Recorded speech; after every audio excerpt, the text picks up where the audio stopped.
Oh my God. So, Wowzers. Yeah. yeah, exactly. Okay, let me just start there. Christian Horner, gone, sacked, fired, whatever word you want to use. I know clearly you can see what my reaction was. What was your reaction when you got the news? Well, it was total shock, honestly, because, and I'm not kidding here. 7 days ago, I was actually with Christian at his. He invited a few journalists up to a charity event he holds, and we had an off record with him. No inclination anything like this was coming. Sunday evening, when we spoke to him after the race, very calm, very relaxed. I was actually sitting down with a morning coffee, about to watch some Wimbledon highlights from the tennis because I missed most of it yesterday. And I got a text from someone saying, "By the way, I think Horner's been sacked, and the announcement's coming in 45 minutes." So I was like, "Okay, might have to reread this one and kind of process it." And it was similar to yours. It was shock, but the weird thing is, Nicole, and I think you'll understand what I mean. I both found it shocking and also thought it was painfully inevitable that it was going to happen. Yes. So it's one of those really weird ones where both of those things were true. Shocking Mhm. because of the timing of it and just dropping in the middle of an off week, like you mentioned. There's no race this week. We've got 2 weeks off until Spa. Usually these weeks go pretty quietly. Me and Lawrence were joking about how we're going to manage to filter content through for 2 weeks. Like, let's make sure we don't run out. I think we're fine now. I think you're good. I think we're going to be good. But then, yeah, obviously because we've been following this for 2 years, 3 years now, Yeah. it also felt like this was a bit of a ticking time bomb. So it's a weird one where the shock Yes. quickly was replaced by, oh, okay, this maybe didn't happen when I thought it would, but it's happened maybe quicker, and more randomly than we maybe thought originally. I think my initial thought was about the same. It was, oh my God. But then it quickly became, well, maybe it's about time because it's not just about where Red Bull is right now. It's not just about Max Verstappen. It's not just about Yuki Tsunoda or Liam Lawson or the pipeline. There was also, the fallout from the sexual harassment situation and whether something happened there or should have happened there or not. It did in some ways feel inevitable, especially with Yeah. where the team is going now.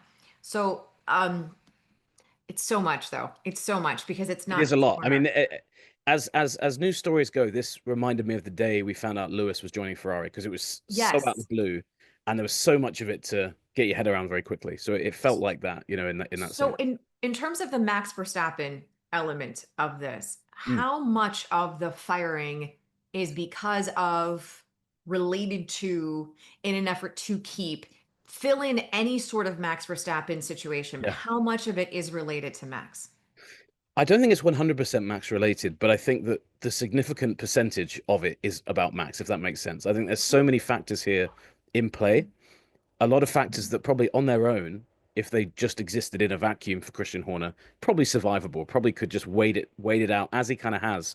You mentioned the sexual misconduct investigation. I mean, he just Yes. refused to resign from that, didn't get sacked. Obviously was cleared in it, but a lot of people thought he was just going to quit before that came out. Mhm. There's been a lot of things going on, but the Max Verstappen thing is He was related. cleared in it by an investigation that may not have been quite so independent.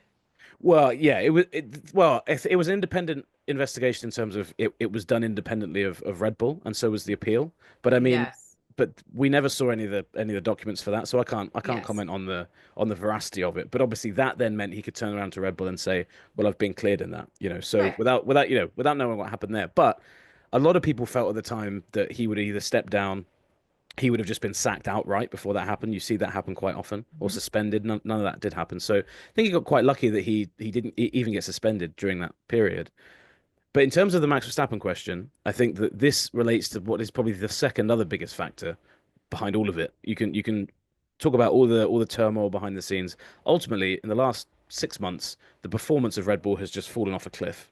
And that has opened up this storyline about Max leaving or potentially leaving with this clause. Jos Verstappen, it is well known, has no time for Christian Horner. The two guys do not get along very well. I don't think Max Verstappen really cares too much about any of this stuff other than, can I win a championship in this car? Um, it became very clear that Jos Verstappen, Helmut Marko, some of the guys on the Austrian side of Red Bull felt that Christian Horner was too powerful in terms of, the way he was able to run the team. His say became final. They didn't like that. But then that's been the case for a year or so. So I think that the reason I say the significant amount of the percentage is Max is the one thing that's changed over the past couple of months is there's been a real fear, a deepening fear, I would say, within Red Bull that Max Verstappen is either about to leave for 26, or the one I think is more likely, he's going to wait it out, see what things look like under the new rules, and then leave for 27. I don't think this guarantees anything in terms of him staying, but I think it makes a much easier pitch now. The people in his ear, his dad and his agent Raymond Vermeulen, both known to kind of want Christian out of the picture. That's going to Mhm. quieten the noise on that side, and that's one big thing for Red Bull. All we've had for weeks and weeks has been: is Max leaving? Is Max leaving? Is Max leaving? And Christian going, I don't think ends that speculation, but I think it will definitely quieten the noise about it significantly, at least in the short term.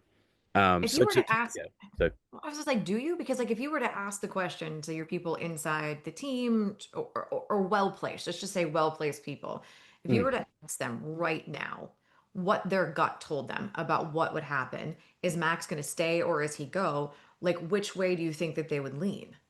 So this is a good question. So we were trying to get Eric Van Haren onto the pod very late. He's a Dutch journalist, very well connected to the Max Verstappen side of things. Works for the Telegraph. Really, really good guy as well. He couldn't come on, but I said, let me ask you one question for the show, if that's okay, and I'll relay the answer. Mhm.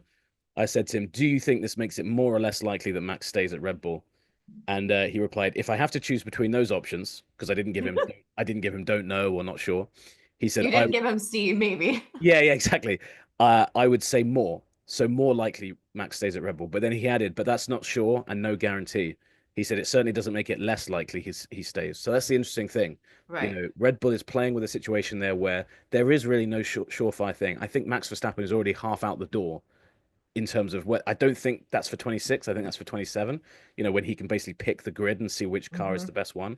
But this feels like a throw of the dice, a Hail Mary, whatever you want to call it, of Yes. if there's any chance we can keep this guy and this is how we do it, let's do it. I just Yeah. literally thought it feels like a desperation move. It Yeah. feels like a Hail Mary that, and a lot of that I don't think it stems from it, but I don't think it was hurt by the conversation last weekend. There was always in these sorts of situations, whether it's 100% true or not, where there is smoke, there is usually Yeah. some fire. Sometimes it's a raging freaking wildfire. Sometimes it's just like the smoking embers. But where there is smoke, there is fire. And there was a lot of that Mercedes talk last weekend. So I Those can't votes. shake the Yeah. feeling that, look, this is a desperation move. This is a Hail Mary because if Red Bull loses Max Verstappen, what do they have? And the Yeah. genuine answer to that is probably nothing. Yeah, exactly. It's not a lot. And you're right, Nicole. There was a lot more talk over the past kind of fortnight about Yeah. the Mercedes. Fortnite. Well And done. Well and look done. at the yeah, and look at the two races that we had. You know, we had Mhm. Austria, the home race. All the Austrians were in town. You know, there was a lot of chatter. They were, you know, right there with Max. Then Silverstone. And I got the impression actually that Christian felt very, very comfortable where he was at last week. You know, he seemed I feel like he for a while now has felt that he has kind of overcome the worst of the threats, or had overcome the worst of the challenges to his position.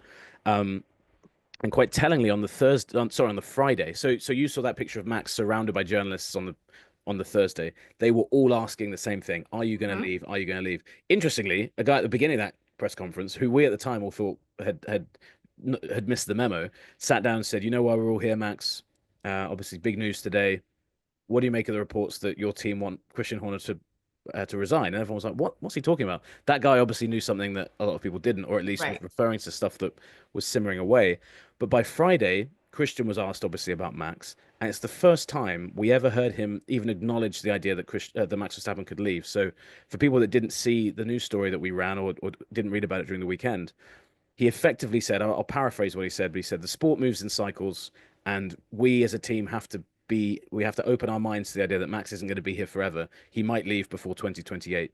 And it was the first time he had ever said Hmm. that. But what he was getting at, I think, was this is a team led by me, and the drivers come, the drivers go. But I've built cycles of this team before. You know, I built it from 2005. We won championships in 2010. From the lows of 2014, we were back to winning championships in 21. Very much felt like he was saying, "Look, Max could leave one day. We got to get used to that." He didn't say it, but it felt like he was saying, "Look, there's a bigger thing at play." And obviously, that sentiment is right. People did think the sport works in cycles at Red Bull, but the cycle that they were thinking about was we've Right. had a long cycle with Horner now. We don't want the one to end with Max. That's my take on it anyway. I also think there's a way to look at this where there is a part of Christian Horner that could have maybe gotten comfortable, confident. He was given all the power in the world to build that team, run the team as saw fit. He is arguably one of the most powerful men in Formula One. So he's got this cycle that he was in, and he went from Vettel to basically Max. And it's been this sort of reign of terror in a lot of ways for a lot of people. And there was always like when Vettel was gone and Max came in, even if Max didn't win the championships right away, there was the feeling that he was still the guy. He was still going to be, and we came in as a 17-year-old, give it time, and look where we are Mm. now. Yeah. So there was always like, well, we've got the next guy. It's like when the one team when the when the San Francisco 49ers went from Joe Montana straight to Steve Young, or when the Green Bay Packers went from Brett Favre to Aaron Rodgers. There was the development pipeline.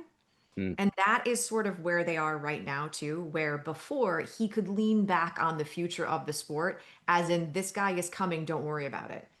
Right now for Red Bull, who do they have? Yeah. But Because you that's put the very other true. Yeah. you've put two guys in the car, the other car this year, and they're freaking nowhere. You Mm. destroyed one's confidence and put him just nowhere. And so like what Isaac Hadjar is your next guy. That Yeah. is not that is not me poo-pooing Hadjar at all because Hadjar has had for a rookie, he's had moments of Yeah. brilliance this year.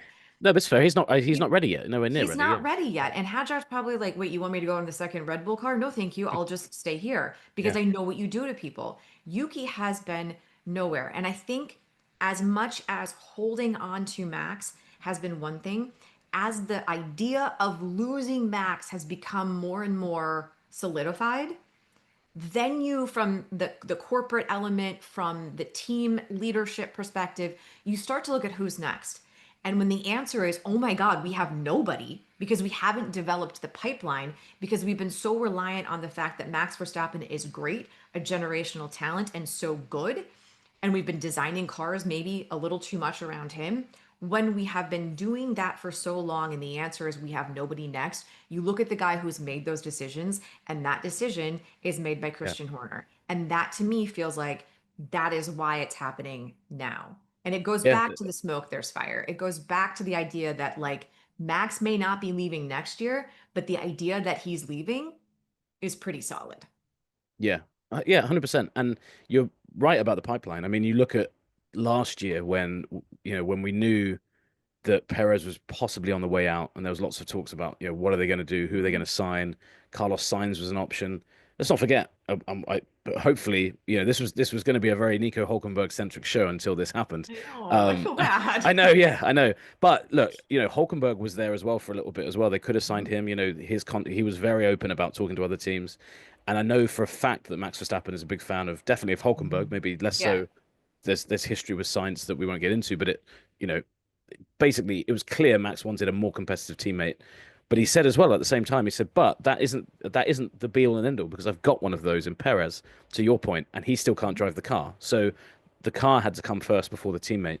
And yeah, at the same time, Red Bull and the backing themselves into a corner thing, it is crazy because if Max Verstappen left right now, that car legitimately could be eighth, ninth, 10th in the championship if you started the season from scratch because drivers Mhm. just can't get it out of Q1 or Q2 sometimes. It looks that difficult to drive. So yeah, it's a wild situation, and I do think that Horner felt like he could kind of hold the gates back on this for a while. He thought, look, I just got to get through. It's a bit like, I guess it's a bit like, a gambler that gets deeper and deeper into debt. You're like, Mhm. all I got to do is get to that next big payday. All I got to do Right. is get to the big payoff of Max winning another race or us introducing a development piece that flings us back into contention. That hope against hope that you're going to get something, Mhm. and the further it got, the further away from Red Bull kind of being back to their old self you felt they could get. So, yeah, I think that's there as well. The big interesting point for me as well, and without going into too much of this, I think your point there that you made, Nicole, is a really good one because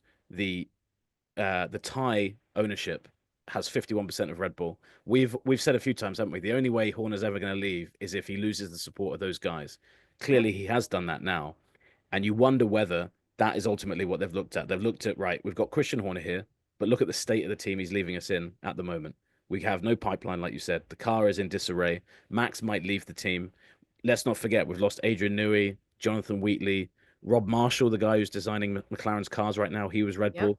Will Courtney, the head of strategy, is about to leave for McLaren. So looking at it right now, and they're saying this is a team that is literally is falling apart at the seams. And if you were honest with it, you would look at it and say, well, one of the common denominators here has to be the guy leading the team. So I think that all of those things together, you put them into one kind of big furnace, and it leads to this position where it's, obviously something has snapped over the past couple of days, but I think that this probably they looked at the British Grand Prix and they said, right, we've got this break in the season, we're halfway through the year, got Yes. 2 weeks off, let's just do it. If you knew you were doing it now, there's no point waiting till the end of the season or the summer break. Just do it now. Rip the band-aid off and start again. It feels like they've done that to a degree as well. Um, but also, I mean, for such a great career to end so suddenly is also shocking. Christian Horner's had one of the great team principal careers, and Well, it ended with a press release on a Wednesday.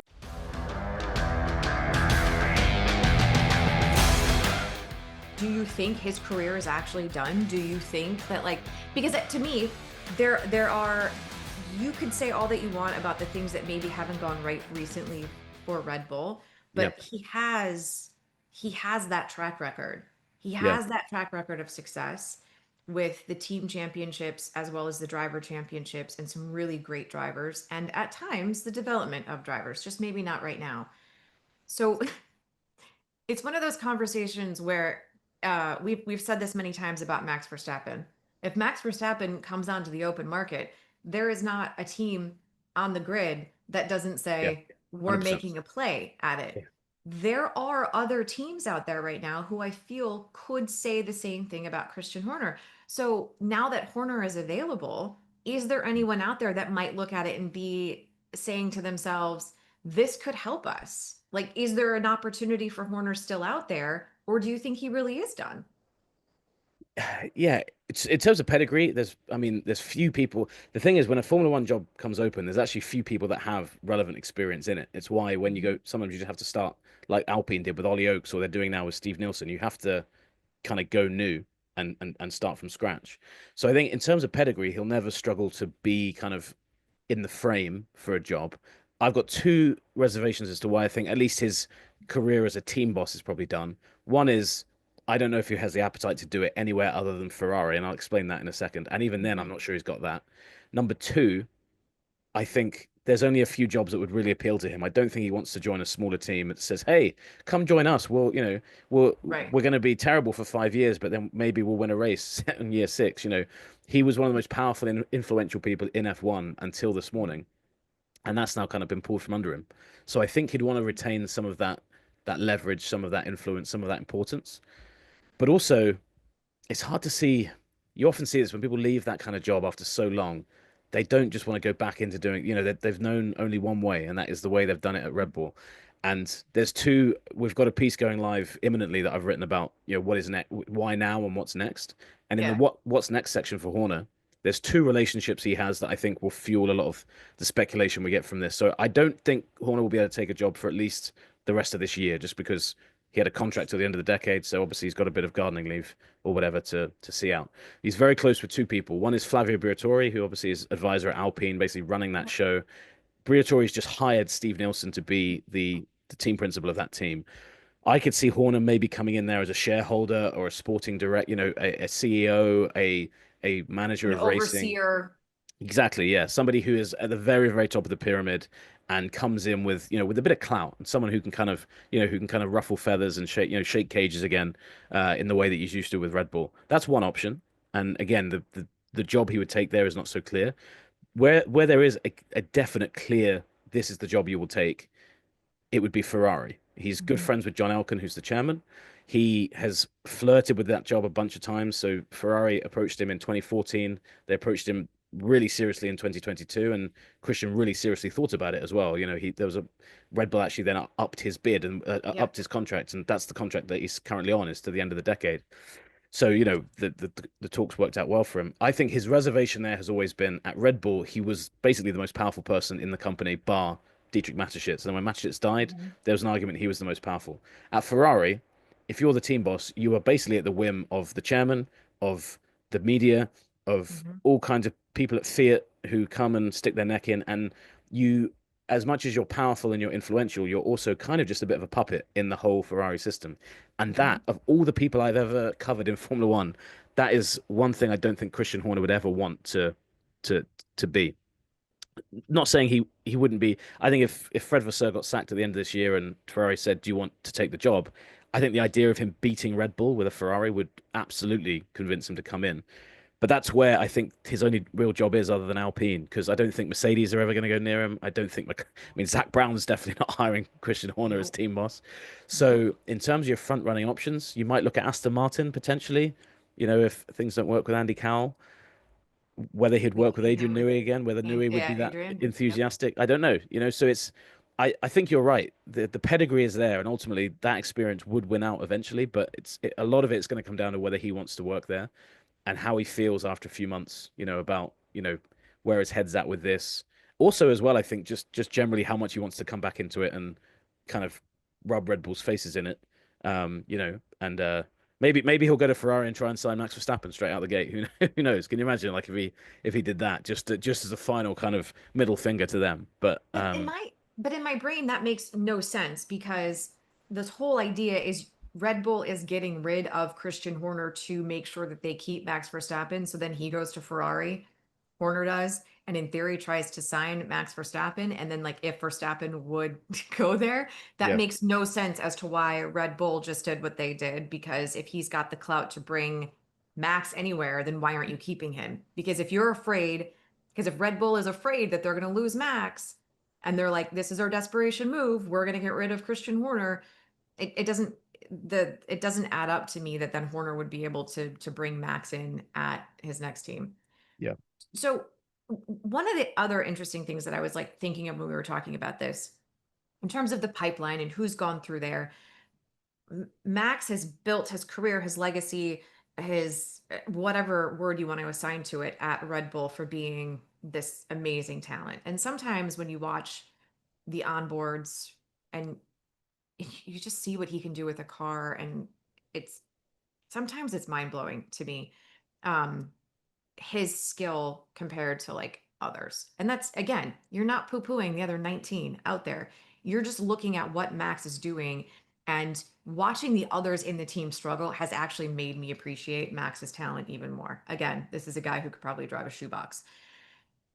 When you look at what Red Bull has done to the careers of Sergio Perez, Liam Lawson, Alex Albon, and you've listened to those guys talk about how difficult the car is to drive. Maybe not Liam Lawson because Lawson had what, two races? yep. There is part of me that is like, if I'm a driver and I need a seat, right now, I'm not so sure being the second driver at Red Bull is exactly where I want to be. Just because of the way that everyone else not named Max, and even at times freaking Max has just been like, this car is poo. So does this change make that second seat or potentially first seat more appealing to other drivers? I think it's a really good point. I think yes. I think on the surface it would. I mean, I heard of one driver last year who was approached by Red Bull and Hmm. did say, "Not sure I want to join." It wasn't Hmm. just at Horner. It was the whole situation. But Horner was right in the middle of it. It's Horner. It's Jos Verstappen. It's Marco. You take Horner out of that equation, the idea I think is that you get kind of calm, peace, and tranquility there. So, yeah, I think it's a really good point. And I think as well, in terms of it's not just Christian who makes these decisions to swap drivers either, but maybe the whole reset that is needed is not just Christian, but it's that mindset around drivers as well of like, and a lot of people have pointed out today that very fitting that Christian Horner got dumped mid-season, given that that seems to be the trajectory that a lot of Red Bull drivers get. It's Hmm. like middle of the year, boom, you're out. So I think so. I think I could see definitely now agents being like, all right, well, maybe we can deal with this a little bit better. But I think that might be a small consideration. Again, it's this what's fascinating about the situation is we don't know how much different factors are weighing in terms of Hmm. how important they are. But I think, and this is what I've written today, is I think all of them add up to this final outcome. I think all of them separately or maybe a couple of them together maybe is fine. They've just come to a point where they're like, there's so many reasons why if we think if we remove this block of Christian Horner, we just take him out. it might not work. I mean, there's no guarantee it does, like you mentioned with his pedigree and everything he's brought to the table. But they're at the point now where they're like, well, we might as well try this. And if it doesn't work, what have we really lost? You know, we're already kind of, like you said, there's no pipeline. Mhm. The car's terrible. Max is maybe leaving anyway. Let's try it and see if we're any better. The way things like this often work when the main guy goes, often there's like a mini fallout within the team. Like, how likely is it that this is one of those situations where it's not just Horner, that there is somebody else who's also gone? Yeah, there'll be others, and I think names will come out over the next kind of days and weeks. And you're right, it does. You know, there's never just one name, you know, at the Hmm. top of the list. In terms of major senior people, I don't think there's any suggestion guys like Pierre Wash, technical director, are going to go. But yeah, there's definitely rumblings behind the scenes, and that stretches across the Red Bull Racing team. And I think the ripple effect might go down to the junior team as well, just given how everything shakes out. Okay, so speaking of that, obviously there's a pretty major gap in terms of like chain of command. How does this now work? Who's been elevated? Who's been promoted? Who is now P1? Yeah, so now Horner's job, this was one of the surprising things to me as well, was that they immediately announced who was replacing him, and that's Hmm. Lauren Mekis, who has been the head of the team boss of Racing Bulls, the junior team, for 18 months. And Yep. before that, he was Mattia Binotto's deputy team principal at Ferrari. So it's a it's a big elevation, big step up for Lauren Mekis, and he actually started out at Minardi before it became Toro Rosso. So he's been kind of weirdly loosely associated with Red Bull for a long, long time. He's stepped up there, and that's actually interesting in itself because I understand, was clashing quite a lot with Peter Bayer, who was the CEO of Racing Bulls. So again, another factor where I think that Red Bull saw here's an easy solution to this other problem we have. On its own, isn't enough to sack Horner, but when you add that onto that kind of that pyramid of reasons, they're like, look, we can move Mekis up, save this kind of increasingly awkward situation at Racing Bulls, if they were making a check, you can imagine them making a checklist like, oh, look, here's all the reasons why. So he's moved up, and Alan Permain is moving over into the team principal role left by Mekis. So Permain has been around Formula One for decades. He's been at Racing Bulls, I think, for a couple of years in a director role. And from what I understand, he is more aligned with Peter Bayer's kind of vision for the team. So again, it makes, if you're hitting the reset button, it's Uh-huh. just making the whole thing a lot more harmonious, kind of from top to bottom. And yeah, it when I heard Meki's going up, I mean, I wasn't sure if it would be. And there's another name, Nicole. I wonder if you know who I thought would have been the guy, but he kind of disappeared on us a few months ago, from Alpine. Uh, Ollie Oakes when he left. I always thought. You saw that. Well, a while ago, the consensus kind of in the paddock always was that the Austrian side of things really liked Ollie Oakes, and that they would say, "Look, we that's who we would want to replace Horner eventually." You've basically got a mini Horner there, haven't you? He's young, he's had success in the junior categories. Obviously, right now, Oakes has kind of Probably disappeared not. from Formula One. Probably not a good decision. Like, Yeah, disappeared almost like quite literally. yeah, exactly. And I mean that we have to stress he quit right after his brother got arrested. There's Yeah. not been any evidence or implication that he is involved in that, but that's what followed. That's what preceded his leaving of Alpine. So I don't Oh, know the whether that levy. has ruled him out, or whether Oakes is somebody who in the longer term might take over. But I think that Oakes will be an interesting one for us to monitor, because who knows, maybe Mekis is the guy long term, but I just don't get the sense from Lauren Mekis that he's made of the same stuff of Christian Horner. Now maybe that's what Maybe maybe they that's don't what want Red him Bull to want. be made of the Yeah, same stuff. yeah, that is very true. And Oakes, maybe they're like, maybe he's a bit too like Horner now. So who knows? But that's always who I assumed it would be until he left Alpine. Well, let me ask this: for Mekis to make it that he is the long-term solution, like, Mm. is there a is there an idea? Is there a milestone? Is there a mark? What does he need to do between now and the end of the season to prove that he would be the right guy to be the long-term solution? Or do you think he is literally just the stopgap? Yeah, I think honestly, as much as people joke about it being Team Verstappen, I think number one job is to convince Max you're the long term guy. Is to convince Max you know how to run the team. How So you time do out that? then there. How Yeah. is his relationship then with Max and Jos Verstappen?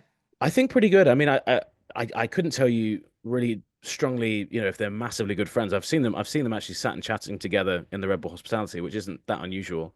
I know that Laura Mekies is well thought of within Red Bull, as as the team boss of the junior team. Whether that extends beyond that is a really interesting one. And I think that that will ultimately be the big test is this guy stepping up into too big of a shadow? And I think the thing is, in big jobs, you can tell that quite quickly. You know, it's the way Mhm. you communicate with your drivers, it's the way that you deal with successes and failures.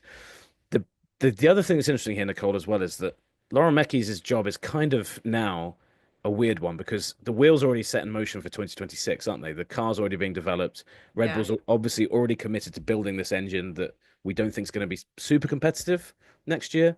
So Mekies really is also separate of all of those decisions as well. Like he's been the accountability for that is almost not on his shoulders, you know, at least for the, you know, at least in the short term. He can say, well, look, all of that stuff was going on Wasn't way me. before I got there. Yeah. And that in itself, I actually think makes it harder to judge his success, doesn't it? Because if that is Mhm. a rip-roaring success next year, and we come out and Max Verstappen is actually the driver to beat, they'll turn around and be like, oh, okay, yeah, well that project that Horner started and delivered and pushed for is great. If it's bad, then they can still point to Horner maybe, but then people will say, well, hang on, Laura Mekies has been there for 6 months, like he's had some impact on the trajectory of things. Because if that's the case, then Max is still there and he's Yep. kept Max happy. So that would still be, I Yep. think, on Mekis. I think so. Yeah, I think honestly, like people listening will think we just keep bringing up Max, but I think that keeping Max happy is ultimately you know the thing to draw a line under here, and That's that's what Mackey's has to do. that's sort of the bed that they have made for themselves, and so Yeah, now they're lying in it. And if you want to continue on with the future that you have, because let's remind everyone, Max is not even close to being 30 yet, so yeah, you I know. still have, Scary. like, he's still in his prime. It's not like you're looking at a 41 or 40-year-old plus driver out there. You're looking at a driver who's still very much in his prime. And if you're able to keep him and continue to build on what you've been doing the last 5 years, then that's absolutely what you want to do.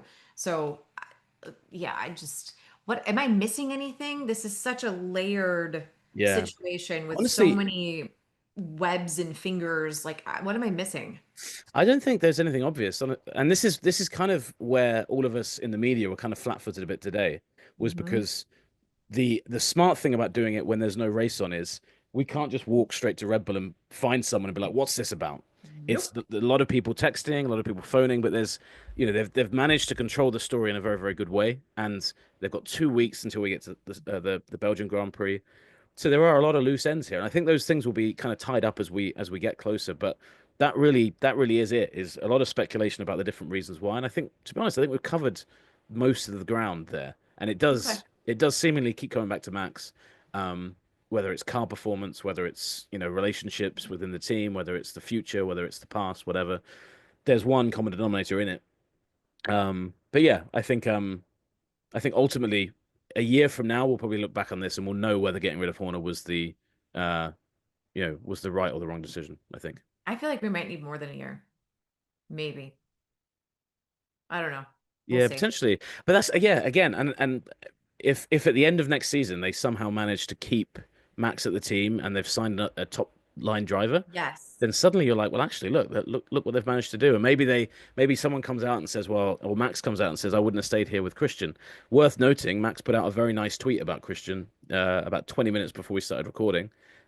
You know, I don't think Max has ever had any animosity towards Christian. I think maybe his dad has and Helmut Marko Mhm. has, but I think he was swayed maybe because of that.